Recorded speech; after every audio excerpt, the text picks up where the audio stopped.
The New World Order, NWO, is a conspiracy theory that hypothesizes a secretly emerging totalitarian world government. The common theme in conspiracy theories about a new world order is that a secretive power elite with a globalist agenda is conspiring to eventually rule the world through an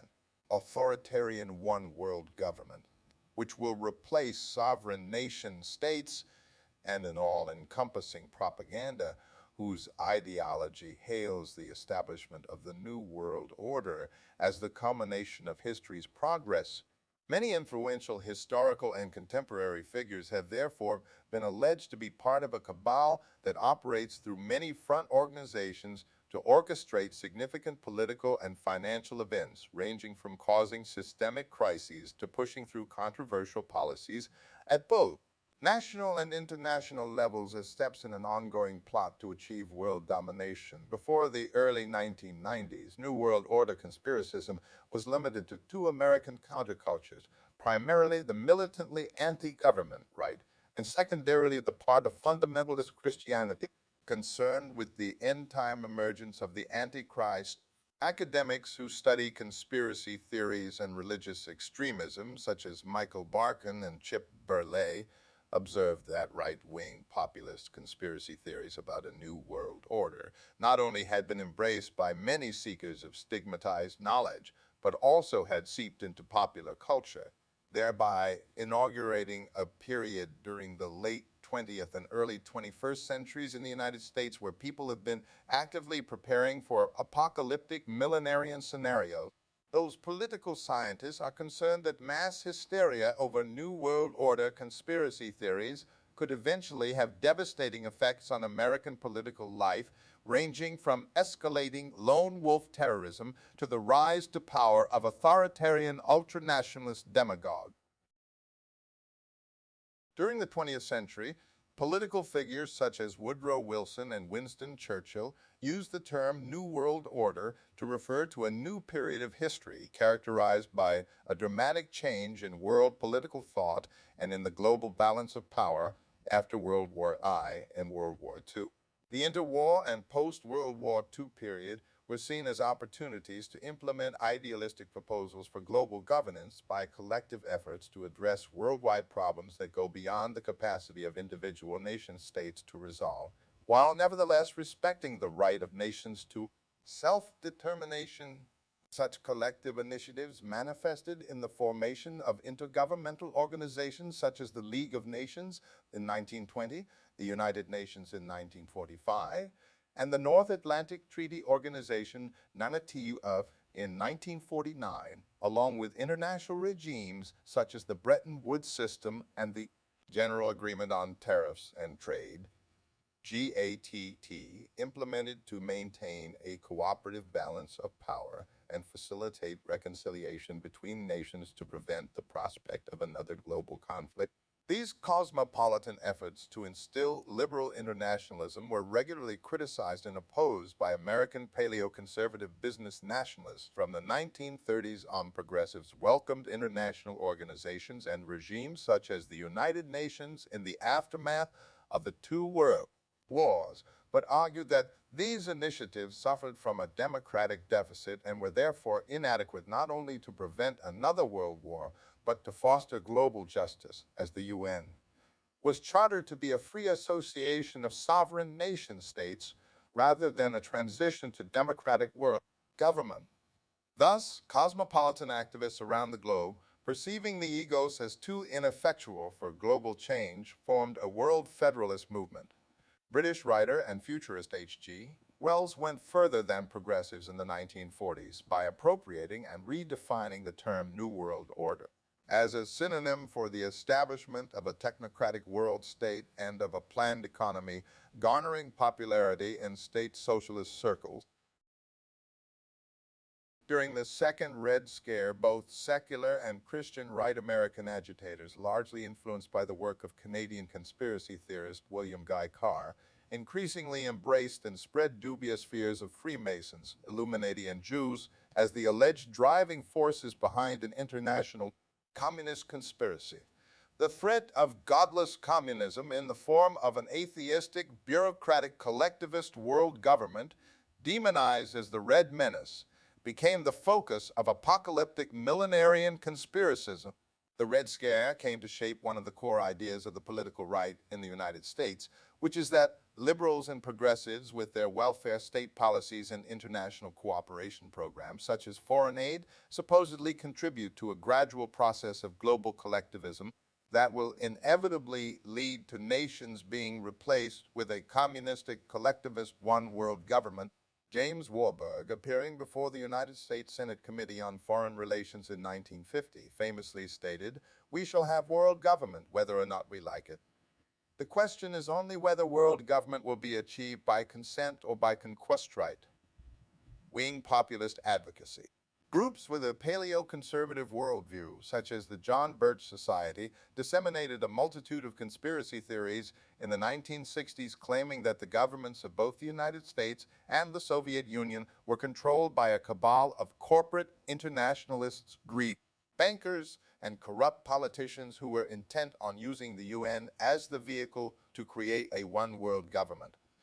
This anti-globalist conspiracism fueled the campaign for U.S. withdrawal from the UN. American writer Mary M. Davison, in her 1966 booklet, The Profound Revolution, traced the alleged New World Order conspiracy to the establishment of the U.S. Federal Reserve in 1913 by international bankers, whom she claimed later formed the Council on Foreign Relations in 1921, as a shadow government. At the time the booklet was published, many readers would have interpreted international bankers as a reference to a postulated international Jewish banking conspiracy masterminded by the Rothschild family, arguing that the term New World Order is used by a secretive global elite dedicated to the eradication of the sovereignty of the world's nations. American writer Gary Allen, in his books None Dare Call It Conspiracy, 1971, Warren Rockefeller Campaigning for the New World Order, 1974, and Say No to the New World Order, 1987, articulated the anti-globalist theme of contemporary right-wing conspiracism in the U.S. After the fall of communism in the early 1990s, the de facto subject of New World Order conspiracism shifted from crypto-communists, perceived to be plotting to establish an atheistic world communist government, to globalists, perceived to be plotting to implement a collectivist, generally unified world government ultimately controlled by an untouchable oligarchy of international bankers, corrupt politicians, and corporatists, or the United Nations itself. The shift in perception was inspired by growing opposition to corporate internationalism on the American right in the 1990s. In his speech toward a New World Order, delivered on 11 September 1990 during a joint session of the U.S. President George W. Bush described his objectives for post-Cold War global governance in cooperation with post-Soviet states. He stated, "Until now, the world we've known has been a world divided, a world of barbed wire and concrete block, conflict, and the Cold War. Now, we can see a new world coming into view, a world in which there is the genuine prospect of New World Order. In the words of Winston Churchill, a world order in which the principles of justice and fair play protect the weak against the strong. A world where the United Nations, freed from Cold War stalemate, is poised to fulfill the historic vision of its founders, a world in which freedom and respect for human rights find a home among all nations." The New York Times observed that progressives were denouncing this New World Order as a rationalization of American imperial ambitions in the Middle East at the time. At the same time, conservatives rejected any new security arrangements altogether and fulminated about any possibility of a UN revival. Chip Burlett, an American investigative reporter specializing in the study of right-wing movements in the U.S., wrote that the Christian and secular far right were especially terrified by Bush's speech. Fundamentalist Christian groups interpreted Bush's words as signaling the end times. At the same time, more secular theorists approached it from an anti-communist and anti-collectivist standpoint and feared for hegemony over all countries by the United Nations. American televangelist Pat Robertson, with his 1991 best-selling book, The New World Order, became the most prominent Christian disseminator of conspiracy theories about recent American history. He describes a scenario where Wall Street, the Federal Reserve System, the Council on Foreign Relations, the Bilderberg Group, and the Trilateral Commission controlled the flow of events from behind the scenes, constantly nudging people covertly in the direction of world government for the Antichrist. It has been observed that throughout the 1990s, the galvanizing language used by conspiracy theorists such as Linda Thompson, Mark Koernke, and Robert K. Speer led to militancy and the rise of the American militia movement. The militia movement's anti-government ideology was spread through speeches at rallies and meetings, books and videotapes sold at gun shows, shortwave and satellite radio, fax networks, and computer bulletin boards. It has been argued that it was overnight radio shows and propagandistic viral content on the internet that most effectively contributed to more extremist responses to the perceived threat of the New World Order. This led to the substantial growth of New World Order conspiracism, with it retroactively finding its way into the previously apolitical literature of numerous Kennedy assassinologists, ufologists, lost land theorists, and partially inspired by fears surrounding the satanic panic, occultists. From the mid-1990s onward, the amorphous appeal of those subcultures transmitted New World Order conspiracism to a larger audience of seekers of stigmatized knowledge, with the common characteristic of disillusionment of political efficacy. From the mid-1990s to the early 2000s, Hollywood conspiracy, thriller television shows, and films also played a role in introducing a general audience to various fringe esoteric theories related to New World Order conspiracism, which by that point had developed to include black helicopters, decades previously were confined to largely right-wing subcultures. The 1993-2002 television series The X-Files, the 1997 film Conspiracy Theory, and the 1998 film The X-Files, Fight the Future are often cited as notable examples. Following the start of the 21st century, and specifically during the late 2000s financial crisis, many Gordon Brown and Henry Kissinger used the term New World Order in their advocacy for a comprehensive reform of the global financial system and their calls for a new Bretton Woods taking into account emerging markets such as China and India. These public declarations reinvigorated New World Order conspiracism, culminating in talk show host Sean Hannity stating on his Fox News program Hannity that the conspiracy theorists were right. Progressive media watchdog groups have repeatedly criticized Fox News in general, and its now defunct opinion show Glenn Beck in particular, for not only disseminating New World Order conspiracy theories to mainstream audiences, but possibly agitating so-called lone wolf extremism, particularly from the radical right. In 2009, American film directors Luke Meyer and Andrew Neil released New World Order, a critically acclaimed documentary film which explores the world of conspiracy theorists, such as American radio host Alex Jones, who vigorously oppose what they perceive as an emerging New World Order. The growing dissemination and popularity of conspiracy theories has also created an alliance between right-wing agitators and hip-hop music's left-wing rappers, such as KRS-One, Professor Griff, A Public Enemy, and Immortal Technique, illustrating how anti-elitist conspiracism can create unlikely political allies in efforts to oppose a political system. There are numerous systemic conspiracy theories through which the concept of a New World Order is viewed. The following is a list of the major ones in roughly chronological order.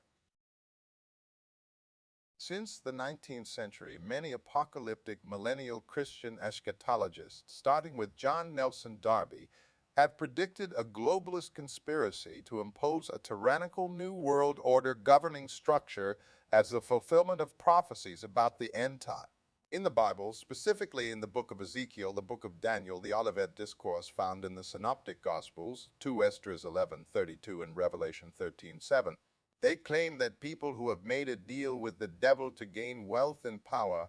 have become pawns in a supernatural chess game to move humanity into accepting a utopian world government that rests on the spiritual foundations of a syncretic messianic world religion, which will later reveal itself to be a dystopian world empire that imposes the imperial cult of an unholy trinity of Satan, the Antichrist, and the false prophet. In many contemporary Christian conspiracy theories, the false prophet will be either the last pope of the Catholic Church, groomed and installed by an Alta Vendita or Jesuit conspiracy, a guru from the New Age movement, or even the leader of an elite fundamentalist Christian organization like the Fellowship, while the Antichrist will be either the President of the European Union, the Caliph of a pan-Islamic state, or even the Secretary General of the United Nations. Some of the most vocal critics of end-time conspiracy theories come from within Christianity. In 1993, historian Bruce Barron wrote a stern rebuke of apocalyptic Christian conspiracism in the Christian Research Journal when reviewing Robertson's 1991 book, The New World Order. Another critique can be found in historian Gregory Camp's 1997 book, Selling Fear, Conspiracy Theories and End Times Paranoia. Religious studies scholar Richard T. Hughes argues that New World Order rhetoric libels the Christian faith since the New World Order is defined by Christian conspiracy. Since the New World Order, as defined by Christian conspiracy theorists, has no basis in the Bible whatsoever. Furthermore, he argues that not only is this idea unbiblical, it is positively anti-biblical and fundamentally anti-Christian, because by misinterpreting key passages in the book of Revelation, it turns a comforting message about the coming kingdom of God into one of fear, panic, and despair in the one of fear, panic and despair in face of an allegedly approaching one-world government. Progressive Christians such as preacher, theologian Peter J. Gomez caution Christian fundamentalists that a spirit of fear can distort scripture and history through dangerously combining biblical literalism, apocalyptic timetables, demonization, and oppressive prejudices, while Camp warns of the very real danger that Christians could pick up some extra spiritual baggage by credulously embracing conspiracy theory. They therefore call on Christians who indulge in conspiracism to repent. Freemasonry is one of the world's oldest secular fraternal organizations and arose in Great Britain during the 18th century. Over the years, several allegations and conspiracy theories have been directed towards Freemasonry, including the allegation that Freemasons have a hidden political agenda and are conspiring to bring about a new world order, a world government organized according to Masonic principles or governed only by Freemasons. The esoteric nature of Masonic symbolism and rites led to Freemasons first being accused of secretly practicing Satanism in the late 18th century. The original allegation of a conspiracy within Freemasonry to subvert religions and governments to take over the world traces back to Scottish author John Robison, whose reactionary conspiracy theories crossed the Atlantic and influenced outbreaks of Protestant anti-Masonry in the United States during the 19th century. In the 1890s, French writer Leo Taxil wrote a series of pamphlets and books denouncing Freemasonry and charging their lodges with worshiping Lucifer as the supreme being and great architect of the universe. Despite the fact that Taxil admitted that his claims were all a hoax, they were and still are believed and repeated by numerous conspiracy theorists and had a huge influence on subsequent anti-Masonic claims about Freemasonry. Some conspiracy theorists eventually speculated that some founding fathers of the United States, such as George Washington and Benjamin Franklin, were having Masonic sacred geometric designs interwoven into American society, particularly in the Great Seal of the United States. The United States $1 bill, the architecture of national mall landmarks, and the streets and highways of Washington, D.C. as part of a master plan to create the first Masonic government as a model for the coming New World Order. Freemasons rebut these claims of a Masonic conspiracy. Freemasonry, which promotes rationalism, places no power in occult symbols themselves, and it is not a part of its principles to view the drawing of symbols, no matter how large, as an act of consolidating or controlling power. Furthermore, there is no published information establishing the Masonic membership of the men responsible for the design of the Great Seal. While conspiracy theorists assert that there are elements of Masonic influence on the Great Seal of the United States, and that these elements were intentionally or unintentionally used because the creators were familiar with the symbols, in fact, the all-seeing eye of Providence and the unfinished pyramid were symbols used as much outside Masonic lodges as within them in the late 18th century. Therefore, the designers were drawing from common esoteric symbols. The Latin phrase Novus Ordo Seclorum, appearing on the reverse side of the Great Seal since 1782 and the back of the $1 bill since 1935, translates to New Order of the Ages and alludes to the beginning of an era where the United States of America is an independent nation-state. Conspiracy theorists often mistranslate it as New World Order. Although the European continental branch of Freemasonry has organizations that allow political discussion within their Masonic lodges, Masonic researcher Trevor W. McKeown argues that the accusations ignore several facts. Firstly, the many grand lodges are independent and sovereign, meaning they act independently and do not have a common agenda. The points of belief of the various lodges often differ. Secondly, famous Freemasons have always held views that span the political spectrum and show no particular pattern or preference. As such, the term Masonic government is erroneous. There is no consensus among Freemasons about what an ideal government would look like. The Order of the Illuminati was an Enlightenment, age secret society founded by University professor Adam Weishaupt on 1 May 1776 in Upper Bavaria, Germany. The movement consisted of advocates of free thought, secularism, liberalism, republicanism, and gender equality recruited from the German Masonic lodges who sought to teach rationalism through mystery school. In 1785, the order was infiltrated, broken up, and suppressed by the government agents of Charles Theodore, Elector of Bavaria, in his preemptive campaign to neutralize the threat of secret societies ever becoming hotbeds of conspiracies to overthrow the Bavarian monarchy and its state religion, Roman Catholicism. There is no evidence that the Bavarian Illuminati survived its suppression in 1785. In the late 18th century, reactionary conspiracy theorists,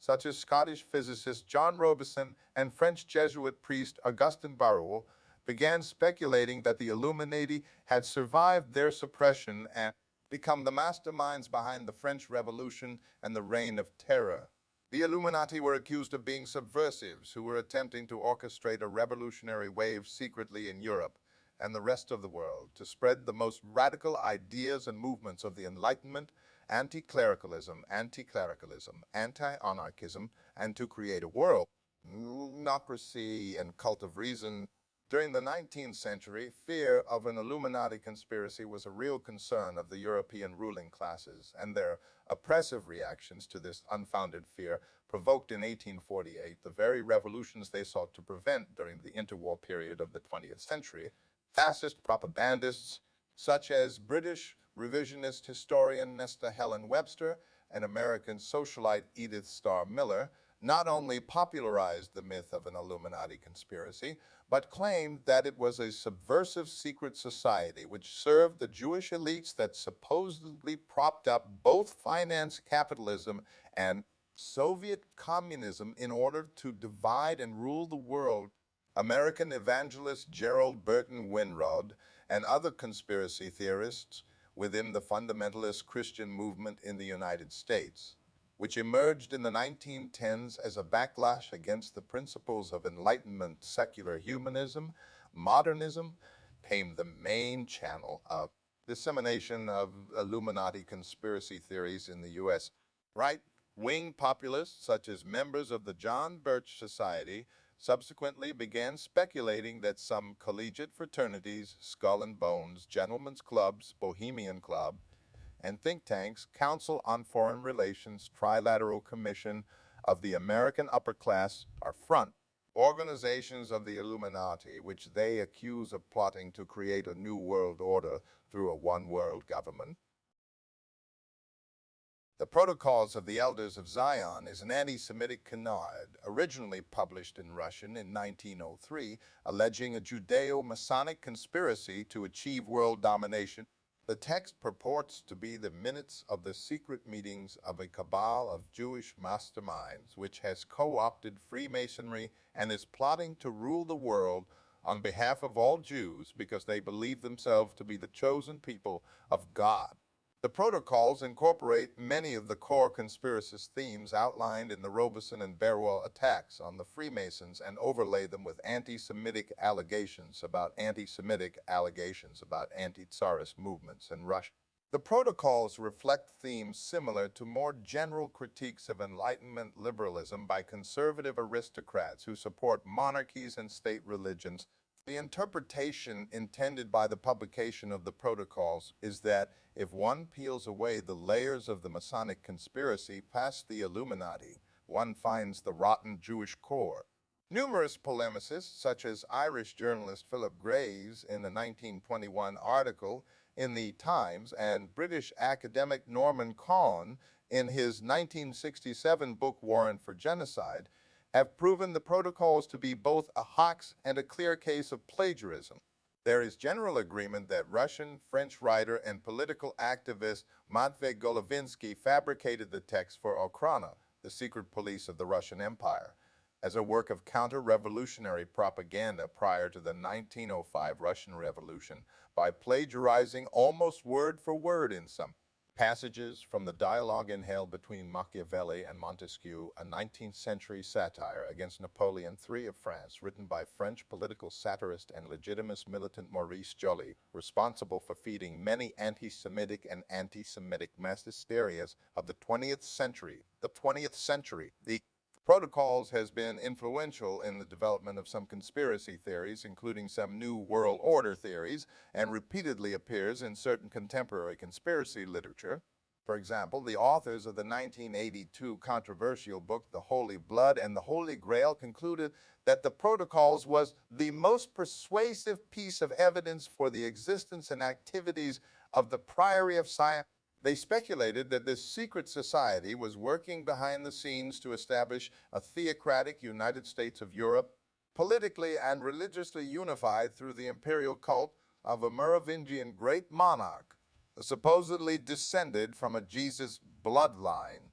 who occupies both the throne of Europe and the Holy See. This Holy European Empire would become the hyperpower of the 21st century. Although the Priory of Sion itself has been exhaustively debunked by journalists and scholars as a hoax, some apocalyptic millenarian Christian eschatologists who believe the protocols as authentic became convinced that the Priory of Sion was a fulfillment of prophecies found in the Book of Revelation and further proof of an anti-Christian conspiracy of epic proportions signaling the imminence of a new world order. Skeptics argue that the current gambit of contemporary conspiracy theorists who use the protocols is to claim that they really come from some group other than the Jews, such as fallen angels or alien invaders. Although it is hard to determine whether the conspiracy-minded actually believe this or are simply trying to sanitize a discredited text, skeptics argue that it does not make much difference since they leave the actual anti-Semitic text unchanged. The result is to give the protocols credibility and circulation. During the second half of Britain's imperial century between 1815 and 1914, English-born South African businessman, mining magnate, and politician Cecil Rhodes advocated the British Empire re-annexing the United States of America and reforming itself into an imperial federation to bring about a hyperpower and lasting world peace. In his first will, written in 1877 at the age of 23, he expressed his wish to fund a secret society known as the Society of the Elect, to and for the establishment, promotion, and development of a secret society, the true aim and object whereof shall be for the extension of British rule throughout the world, the perfecting of a system of emigration from the United Kingdom and of colonization by British subjects of all lands where the means of livelihood are attainable by energy, labor, and enterprise, and especially the occupation by British settlers of the entire continent of Africa, the Holy Land, the valley of the Euphrates, the islands of Cyprus and Canada, the whole of South America, the islands of Cyprus America, the islands of the Pacific North, heretofore possessed by Great Britain, the whole of the Malay archipelago, the seaboard of China and Japan, the ultimate recovery of the United States of America. As an integral part of the British Empire, the inauguration of a system of colonial representation in the imperial parliament which may tend to weld together the disjointed members of the empire, and finally the foundation of so great a power as to render wars impossible and promote the best interests of humanity. In 1890, 13 years after his now famous will, Rhodes elaborated on the same idea: establishment of England everywhere, which would ultimately lead to the cessation of all wars and one language throughout the world. The only thing feasible to carry out this idea is a secret society gradually absorbing the wealth of the world and human minds of the higher order to be devoted to such an object. Rhodes also concentrated on the Rhodes Scholarship, which had British statesman Alfred Milner as one of its trustees. Established in 1902, the original goal of the trust fund was to foster peace among the great powers by creating a sense of fraternity and a shared worldview among future British, American, and German leaders by having enabled them to study for free at the University of Oxford. Milner and British official Lionel George Curtis were the architects of the Round Table movement, a network of organizations promoting closer union between Britain and its self-governing colonies. To this end, Curtis founded the Royal Institute of International Affairs in June 1919 and, with his 1938 book, The Commonwealth of God, began advocating for the creation of an imperial federation that eventually re-annexes the U.S., which would be presented to Protestant churches as being the work of the Christian God to elicit their support. The Commonwealth of Nations was created in 1949, but it would only be a free association of independent states rather than the powerful imperial federation imagined by Rhodes, Milner, and Curtis. The Council on Foreign Relations began in 1917 with a group of New York academics who were asked by President Woodrow Wilson to offer options for the foreign policy of the United States in the interwar period. Originally envisioned as a group of American and British scholars and diplomats, some of whom belonging to the Round Table movement, it was a subsequent group of 108 New York financiers, manufacturers, and international lawyers organized in June 1918 by Nobel Peace Prize recipient and U.S. Secretary of State Elihu Root that became the Council on Foreign Relations on 29 July 1921.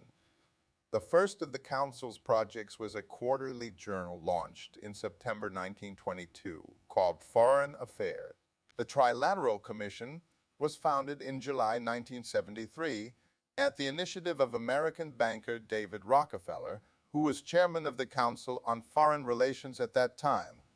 It is a private organization established to foster closer cooperation among the United States, Europe, and Japan. The Trilateral Commission is widely seen as a counterpart to the Council on Foreign Relations. In the 1960s, right-wing populist individuals and groups with a paleoconservative worldview, such as members of the John Birch Society, were the first to combine and spread a business nationalist critique of corporate internationalist network through think tanks such as the Council on Foreign Relations with a grand conspiracy theory, casting them as front organizations for the Round Table of the Anglo-American establishment, which are financed by an international banking cabal that has supposedly been plotting from the late 19th century on to impose an oligarchic new world order through a global financial system. Anti-globalist conspiracy theorists therefore fear that international bankers are planning to eventually subvert the independence of the U.S.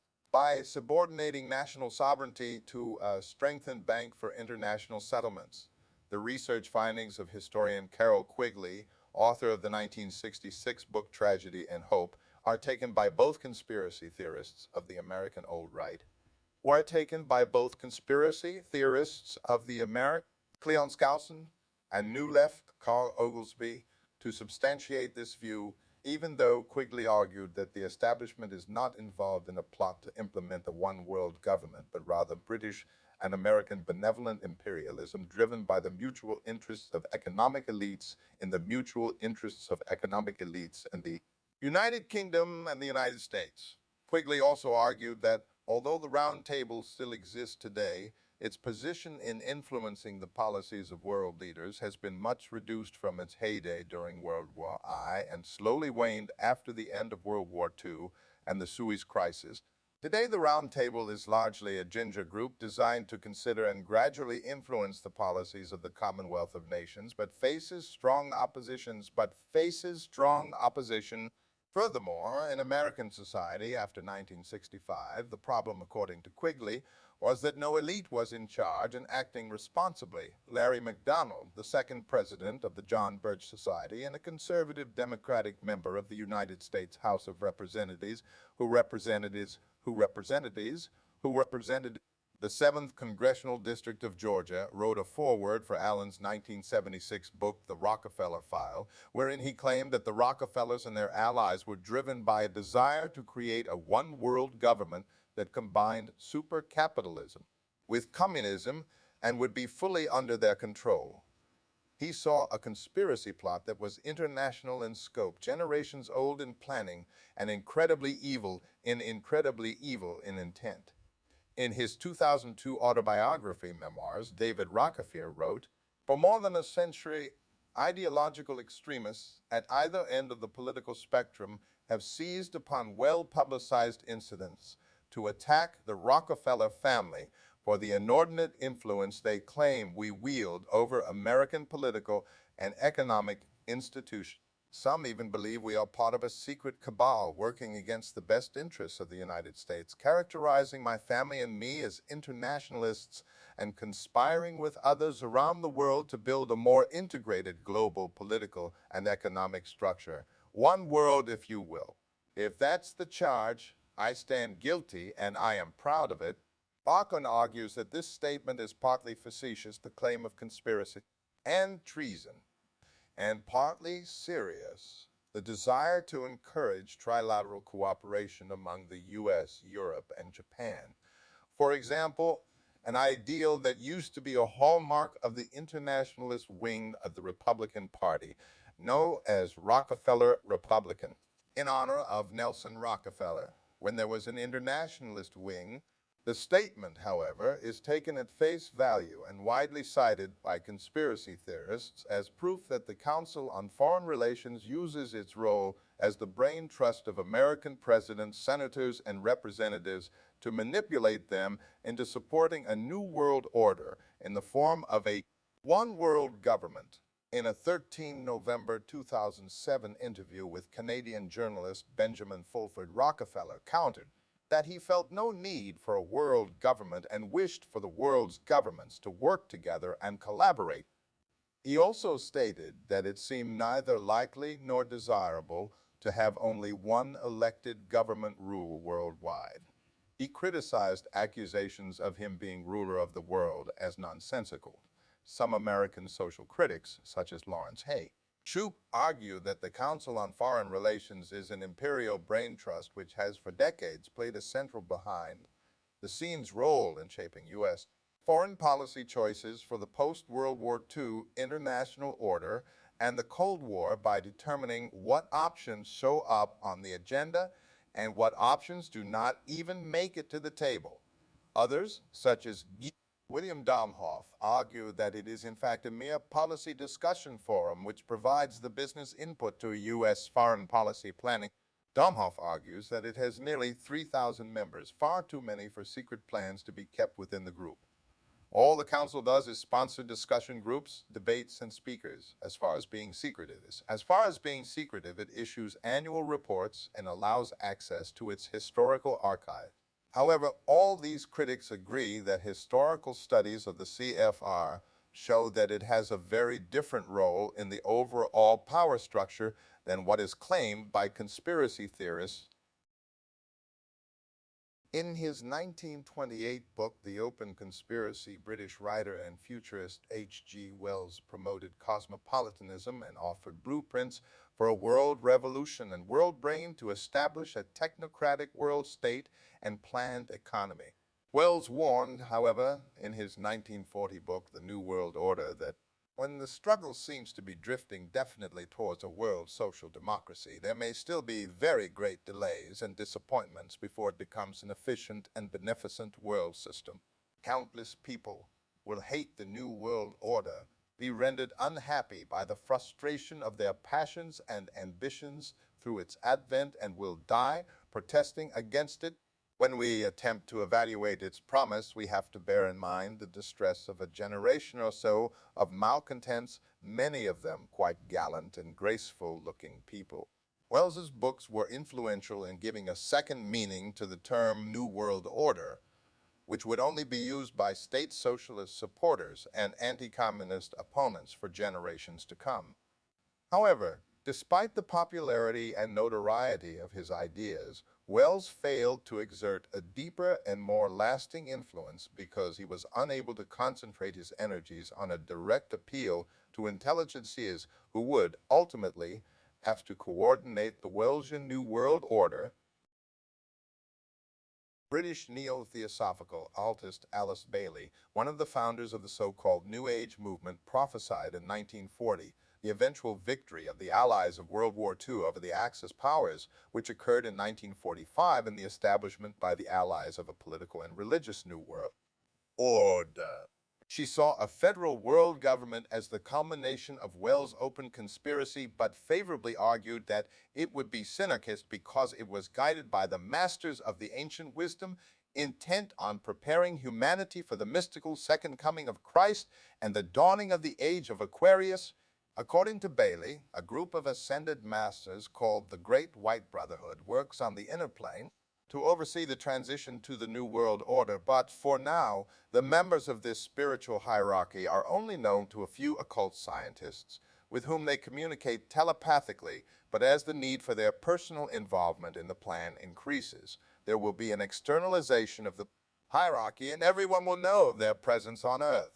Bailey's writings, along with American writer Marilyn Ferguson's 1980 book, The Aquarian Conspiracy, contributed to conspiracy theorists of the Christian right viewing the New Age movement as the false religion that would supersede Christianity in a new world order. Skeptics argue that the term New Age movement is a misnomer, generally used by conspiracy theorists as a catch-all rubric for any new religious movement that is not fundamentalist Christian. By this logic, anything that is not Christian is by definition actively and willfully anti-Christian. Paradoxically, since the first decade of the 21st century, New World Order conspiracism is increasingly being embraced and propagandized by New Age occultists, who are people bored by rationalism and drawn to stigmatized knowledge, such as alternative medicine, astrology, quantum mysticism, spiritualism,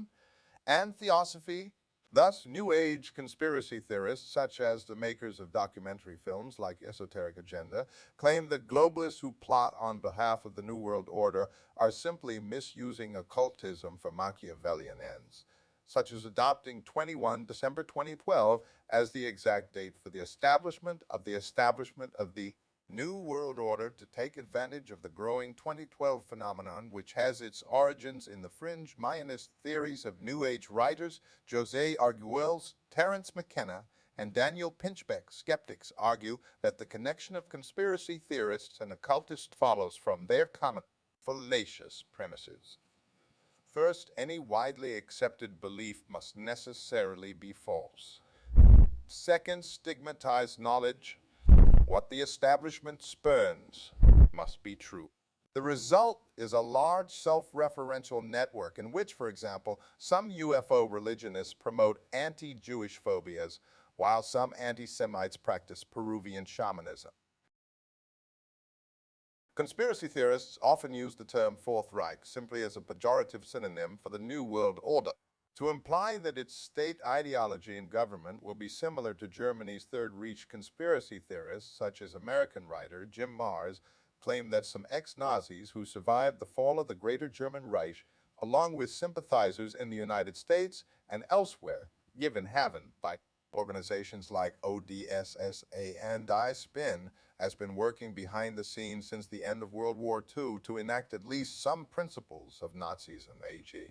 militarism, e.g. militarism, imperialism, widespread spying on citizens, corporatism, the use of propaganda to manufacture a national consensus into culture, government, and business worldwide, but primarily in the U.S. They cite the influence of ex-Nazi scientists brought in under Operation Paperclip to help advance aerospace manufacturing in the U.S. With technological principles from Nazi UFOs and the acquisition and creation of conglomerates by ex-Nazis and their sympathizers after the war in both Europe and the U.S., this neo-Nazi conspiracy is said to be animated by an iron dream, in which the American empire, having thwarted the Judeo-Masonic conspiracy and overthrown its Zionist occupation government, gradually establishes a Fourth Reich formerly known as the Western Imperium,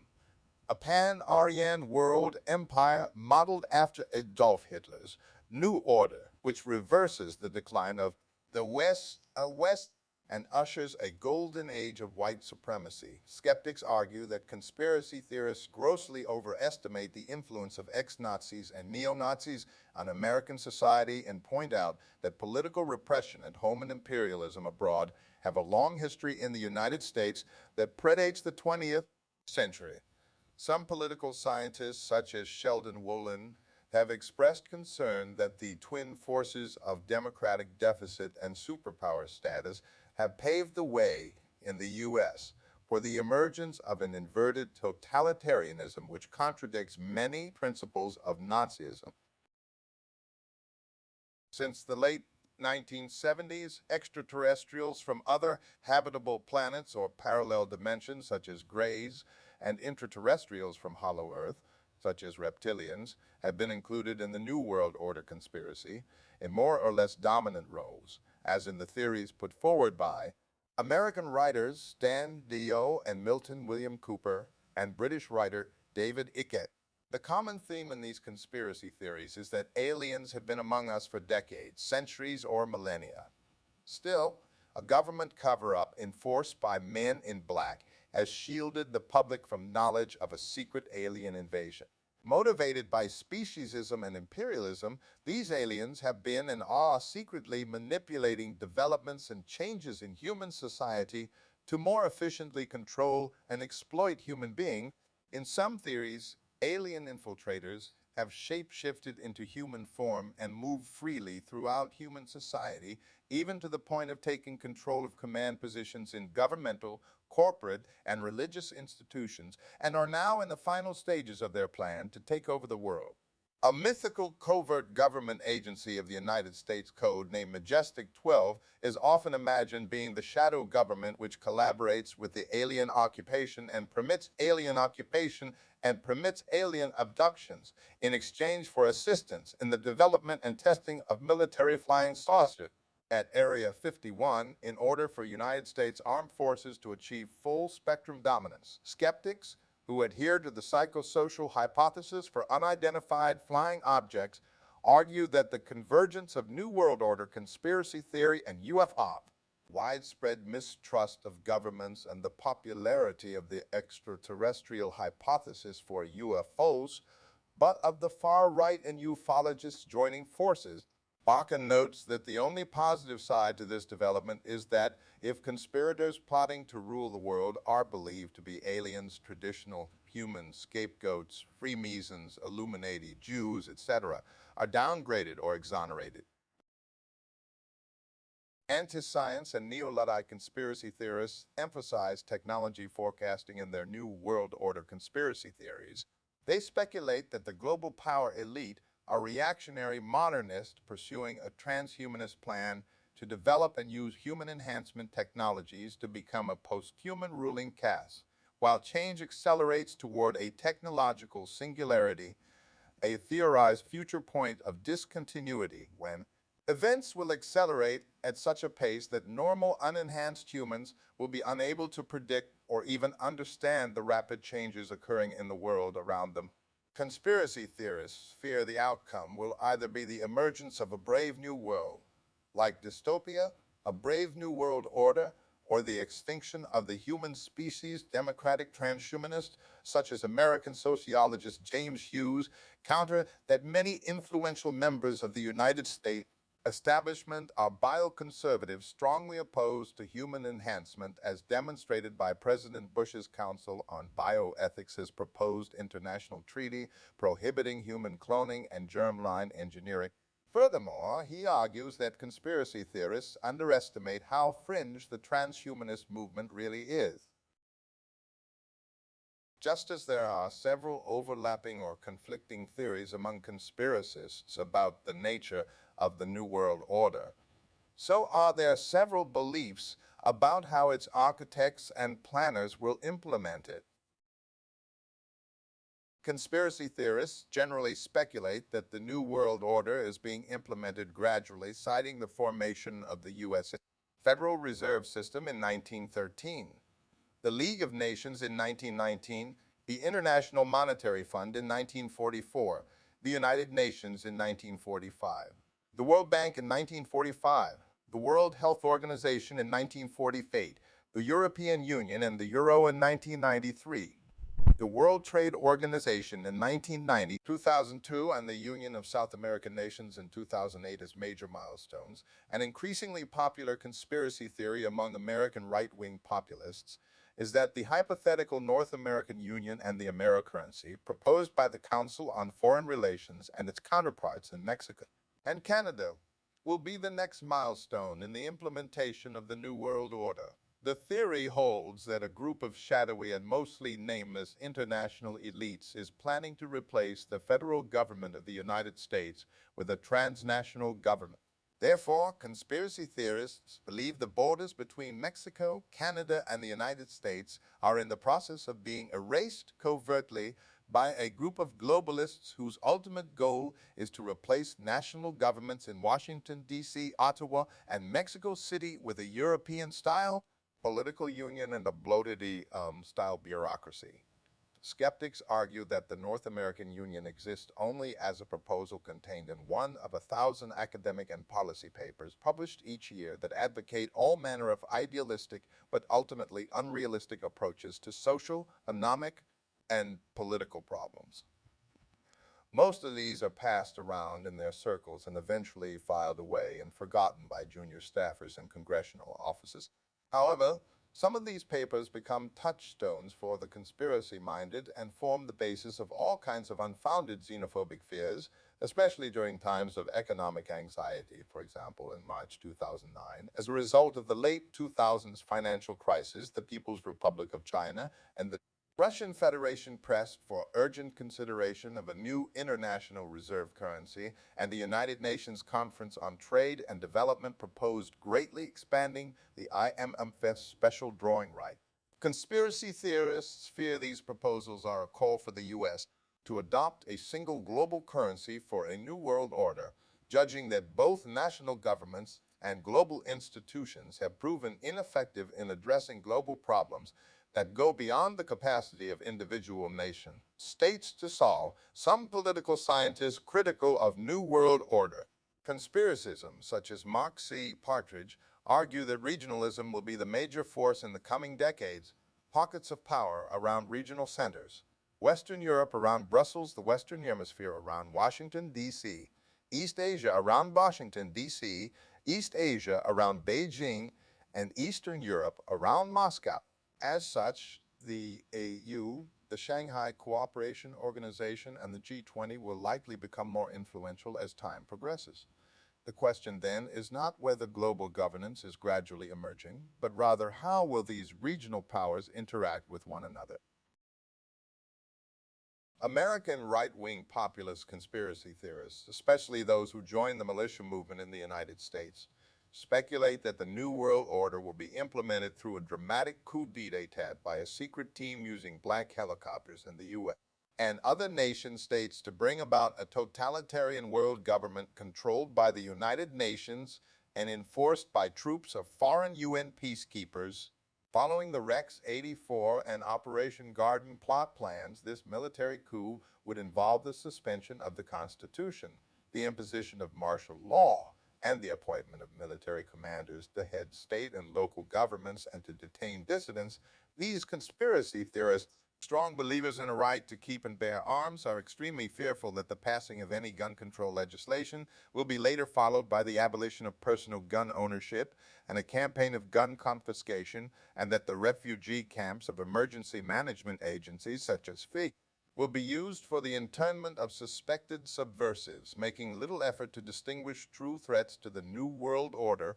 from pacifist dissidents. Before 2000, some survivalists wrongly believed this process would be set in motion by the predicted U2 problem, causing societal collapse. Since many left-wing and right-wing conspiracy theorists believe that the 11 September attacks were a false flag operation carried out by the United States intelligence community as part of a strategy of tension to justify political repression at home and preemptive war abroad, they have become convinced that a more catastrophic terrorist incident will be responsible for triggering Executive Directive 51 in order to complete the transition to a police state. Skeptics argue that unfounded fears about an imminent or eventual gun ban, military coup, internment, or UN invasion and occupation are rooted in the siege mentality of the American militia movement, but also an apocalyptic millenarianism which provides a basic narrative within the political right in the U.S., claiming that the idealized society, constitutional republic, Jeffersonian democracy, Christian nation, white nation, is thwarted by subversive conspiracies of liberal secular humanists who want big government and globalists who plot on behalf of the New World Order.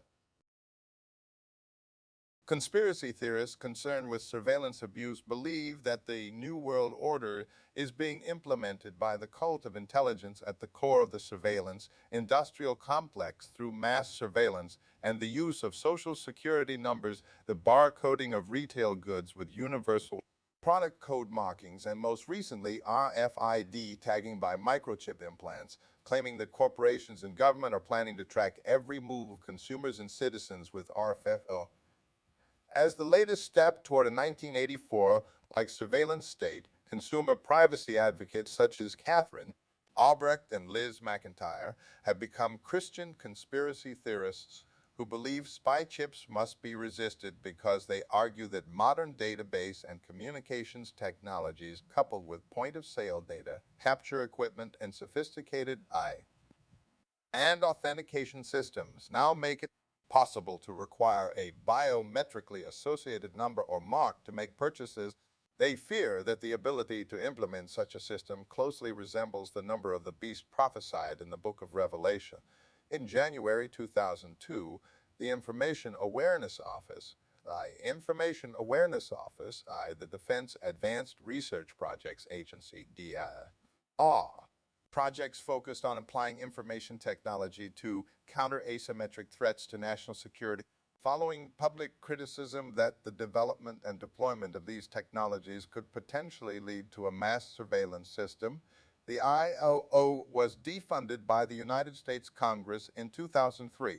The second source of controversy involved its original logo, which depicted the all-seeing Eye of Providence atop of a pyramid looking down over the globe, accompanied by the Latin phrase scientia est potentia, knowledge is power. Although DARPAERP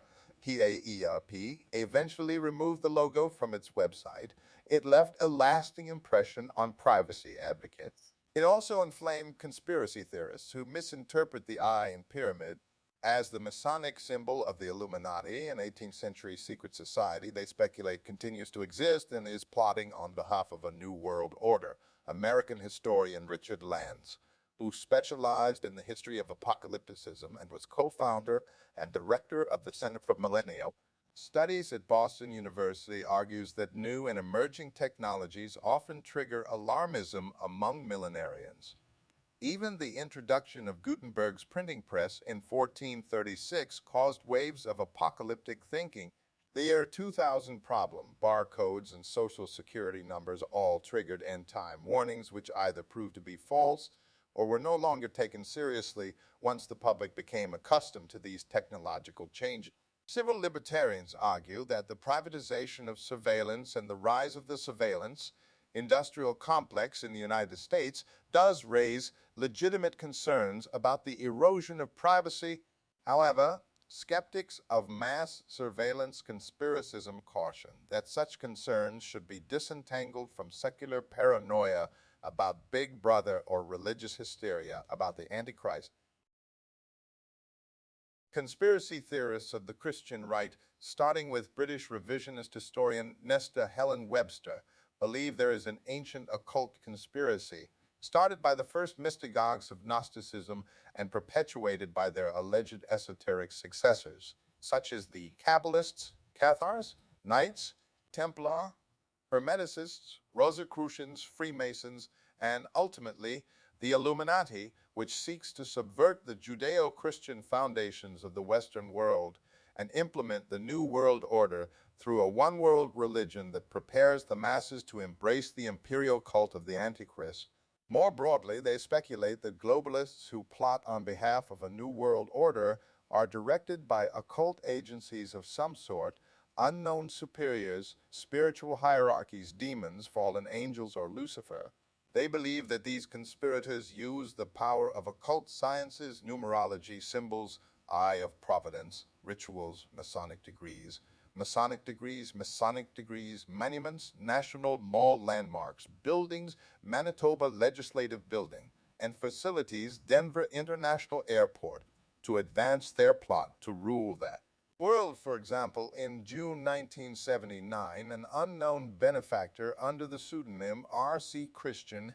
had a huge granite megalith built in the U.S. state of Georgia, which acts like a compass, calendar, and clock. A message comprising 10 guides is inscribed on the occult structure in many languages to serve as instructions for survivors of a doomsday event to establish a more enlightened and sustainable civilization than the destroyed one. The Georgia Guidestones has subsequently become a spiritual and political Rorschach test onto which any number of ideas can be imposed. Some New Agers and neo-pagans revere it as a ley-line power nexus, while a few conspiracy theorists are convinced that they are engraved with the New World Order's anti-Christian 10 Commandments. Should the Guidestones survive for centuries as their creators intended, many more meanings could arise, equally unrelated to the designer's original intention. Skeptics argue that the demonization of Western esotericism by conspiracy theorists is rooted in religious intolerance, but also in the same moral panics that have fueled witch trials in the early modern period and satanic ritual abuse allegations in the United States. Conspiracy theorists believe that the New World Order will also be implemented through human population control to more easily monitor and control the movement of individuals. The means range from stopping the growth of human societies through reproductive health and family planning programs, which promote abstinence, contraception, and abortion, or intentionally reducing the bulk of the world population through genocides by mongering unnecessary wars, through plagues by engineering emergent viruses and tainting vaccines, and through environmental disasters by controlling the weather, HARP, chemtrails, etc. Conspiracy theorists argue that globalists plotting on behalf of a new world order are neo-Malthusians who engage in overpopulation and climate change alarmism to create public support for coercive population control and ultimately world government. United Nations Agenda 21 is condemned as reconcentrating people into urban areas and depopulating rural ones, even generating a dystopian novel by Glenn Beck where single-family homes are a distant memory. Skeptics argue that fears of population control can be traced back to the traumatic legacy of the eugenics movement's war against the weak in the United States during the first decades of the 20th century, but also the Second Red Scare in the U.S. During the late 1940s and 1950s, and to a lesser extent in the 1960s, when activists on the far right of American politics routinely opposed public health programs, notably water fluoridation, mass vaccination, and mental health services, by asserting they were all part of a far-reaching plot to impose a socialist or communist regime, their views were influenced by opposition to a number of major social and political changes that had happened in recent years. The growth of internationalism, particularly the United Nations and its programs, the introduction of social welfare provisions, particularly the various programs established by the New Deal, and government efforts to reduce inequalities in the social structure of the U.S. Opposition towards mass vaccinations in particular got significant attention in the late 2010s, so much so the World Health Organization listed vaccine hesitancy as one of the top 10 global health threats of 2019. By this time, people that refused to allow their children to be vaccinated were known colloquially as anti-vaxxers, though citing the New World Order conspiracy theory or resistance to a perceived population control plan as a reason to refuse vaccination were few and far between. Social critics accuse governments, corporations, and the mass media of being involved in the manufacturing of a national consensus and, paradoxically, a culture of fear due to the potential for increased social control that a mistrustful and mutually fearing population might offer to those in power. The worst fear of some conspiracy theorists, however, is that the New World Order will be implemented through the use of mind control, a broad range of tactics able to subvert an individual's control of their own thinking, behavior, emotions, or decisions. These tactics are said to include everything from Manchurian Candidate-style brainwashing of sleeper agents, Project MK-ULPRR, Project Monarch, to engineering psychological operations, water fluoridation, subliminal advertising, silent side spectrum, Operation Stargate Project, to influence the masses. The concept of wearing a tinfoil hat for protection from such threats has become a popular stereotype and term of derision. The phrase serves as a byword for paranoia and is associated with conspiracy theorists. Skeptics argue that the paranoia behind a conspiracy theorist's obsession with mind control, population control, occultism, surveillance abuse, big business, big government, and globalization arises from a combination of two factors when he or she, one, holds strong individualist values, and two, lack power. The first attribute refers to people who care deeply about an individual's right to make their own choices and direct their own lives without interference or obligations to a larger system like the government, but combine this with a sense of powerlessness in one's own life, one gets what some psychologists call agency panic, intense anxiety about an apparent loss of autonomy to outside forces or regulators. When fervent individualists feel that they cannot exercise their independence, they experience a crisis and assume that larger forces are to blame for usurping this freedom. According to Domhoff, many people seem to believe that the United States is ruled from behind the scenes by a conspiratorial elite with secret desires, i.e., by a small, secretive group that wants to change the government system or put the country under the control of a world government. In the past, the conspirators were usually said to be crypto-communists who were intent upon bringing the United States under a common world government with the Soviet Union. But the dissolution of the U.S. in 1991 undercut the theory. Domhoff notes that most conspiracy theorists changed their focus to the United Nations as the likely controlling force in a new world order, an idea which is undermined by the powerlessness of the UN and the unwillingness of even moderates within the American establishment to give it anything but a limited role. Although skeptical of New World Order conspiracism, political scientist David Rothkopf argues in the 2008 book Superclass, the global power elite and the world they are making, that the world population of 6 billion people is governed by an elite of 6,000 individuals. Until the late 20th century, governments of the great powers provided most of the superclass, accompanied by a few heads of international movements, i.e., the Pope of the Catholic Church, and entrepreneurs, Rothschilds, Rockefellers. According to Rothkopf, in the early 21st century, economic clout, fueled by the explosive expansion of international trade, travel, and communication rules, the nation-state's power has diminished, shrinking politicians to minority power broker status. Leaders in international business, finance, and the defense industry not only dominate the superclass, but they also move freely into high positions in their nation's governments and back to private life, largely beyond the notice of elected legislatures, including the U.S. Congress, which remain abysmally ignorant of affairs beyond their borders. He asserts that the superclass' disproportionate influence over national policy is constructive but always self-interested, and that across the world, few object to corruption and oppressive governments, provided they can do business in these countries, viewing the history of the world as the history of the world as the history of warfare between secret societies. Conspiracy theorists go further than Rothkopf and other scholars who have studied the global power elite by claiming that established upper-class families with old money who founded and financed the Bilderberg Group, Bohemian Club, Club of Rome, Council on Foreign Relations, Rhodes Trust, Skull and Bones, Trilateral Commission, and similar think tanks and private clubs are illuminated conspirators plotting to impose a totalitarian New World Order of an authoritarian world government controlled by the United Nations and a global central bank, which maintains political power through the financialization of the economy, regulation and restriction of speech through the concentration of speech, through the concentration of media ownership, mass surveillance, widespread use of state, terrorism, and an all-encompassing propaganda that creates a cult of personality around a puppet world leader and ideologizes world government as the culmination of history's progress.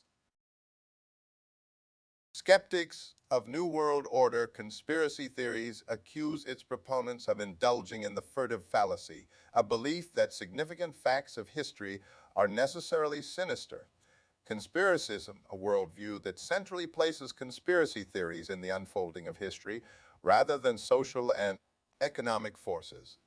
And fusion paranoia, a promiscuous absorption of fears from any source whatsoever. Marxists who are skeptical of right-wing populist conspiracy theories also accuse the global power elite of not having the best interests of all at heart, and many intergovernmental organizations of suffering from a democratic deficit, but they argue that the superclass are plutocrats, only interested in brazenly imposing a neoliberal or neoconservative New World Order. The implementation of global capitalism through economic and military coercion to protect the interests of transnational corporations, which systematically undermines the possibility of international socialism, arguing that the world is in the middle of a transition from the American empire to the rule of a global ruling class that has emerged from within the American empire. They point out that right-wing populist conspiracy theorists, blinded by their anti-communism, fail to see that what they demonize as the New World Order is, ironically, the highest stage of the very capitalist economic system they defend. Domhoff, a research professor in psychology and sociology who studies theories of power, wrote in 2005 an essay entitled "There Are No Conspiracies." He says that for this theory to be true, it required several wealthy and highly educated people to do things that don't fit with what we know about power structures. Claims that this will happen go back decades and have always been proved wrong. Partridge, a contributing editor to the global affairs magazine Diplomatic Courier, wrote a 2008 article entitled "One World Government, Conspiracy Theory or Inevitable Future." He says that if anything, nationalism, which is the opposite of a global government, is rising. He also says that attempts at creating global governments or global agreements have been categorical failures, and where supranational governance exists, they are noted for their bureaucracy and inefficiency. Although some cultural critics see super conspiracy theories about a new world order as postmodern meta-narratives, that may be politically empowering a way of giving ordinary people a narrative structure with which to question what they see around them. Skeptics argue that conspiracism leads people into cynicism, convoluted thinking, and a tendency to feel it is hopeless even as they denounce the alleged conspirators. Alexander Zaitchik from the Southern Poverty Law Center wrote a report titled Patriots' Paranoia, a look at the top 10 conspiracy theories in which he personally condemns such conspiracies as an effort of the radical right to undermine society.